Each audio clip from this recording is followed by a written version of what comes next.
How someone is made wrong is you pick out something about them that you don't like, or you make it wrong.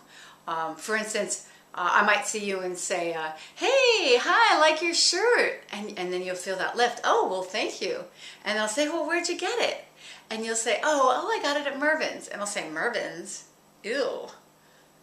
So I made you wrong for where you got your shirt. And I could make you wrong for your hair, your shoes, your clothes, some feeling you had, some action you took, some thought you had, something you shared, anything.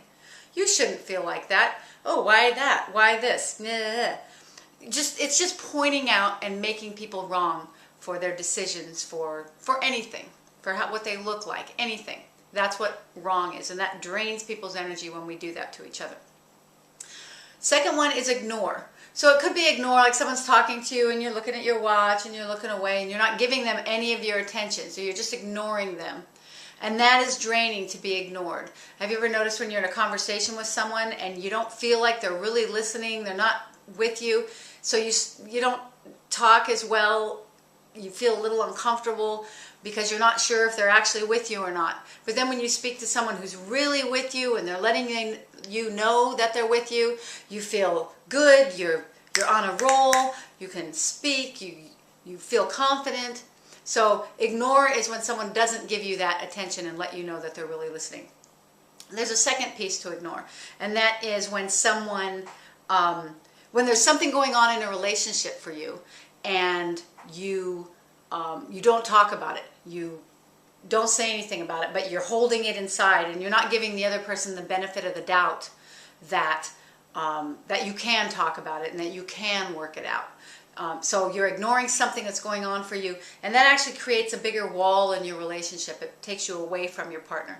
So when you actually stop ignoring what's going on for you and you share them, because they don't even know something's going on for you unless you share it with them.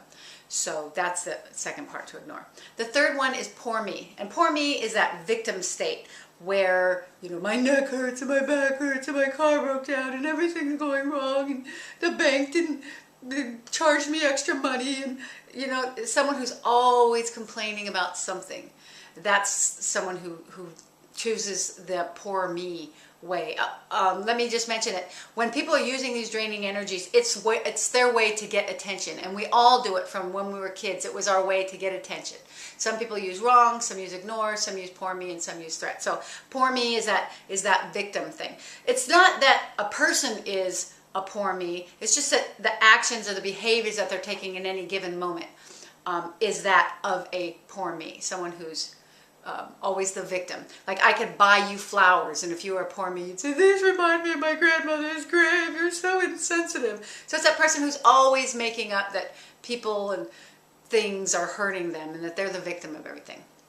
And the last one is threat. And threat could be a physical threat. It could be like, "Hey, what are you doing?" Someone coming at you physically. Or it could also be just that there's a threat in what they're saying, then they may not be saying it in a threatening way. Like, "Oh, if you don't get that typed by 4, you're fired." It can be said very sweetly, but there's definitely a threat in there. So those are the 4 ways that we drain each other's energy: wrong, ignore, poor me, and threat. Now these have partners. So wrong and ignore are partners, because if someone's making you wrong, you're going to want to ignore them. And if someone's ignoring you, you might want to point out things that are wrong with them in order to get their attention. And they perpetuate each other. And then threat and poor me are partners, because if someone's threatening you, it doesn't help you to make them wrong or ignore them. So you have to appeal to their mercy. "Please don't hurt poor little me." And then I'm trying to finish this for the YouTube 10 minutes. They perpetuate each other. If someone's being a victim, they attract intimidators, they attract threatening people. So you can find out if you're doing any of these draining energies by asking yourself what kind of people are showing up in your life. If there's a lot of people making you wrong, you might be ignoring. If there's a lot of people threatening you, you might be being a poor me. And find out if the partner to yours is there, and then you can stop doing that. You won't be draining people's energy, you'll be lifting, and I'll show you in the next video how we lift each other's energy. Thank you for joining me, and I'll see you in a minute.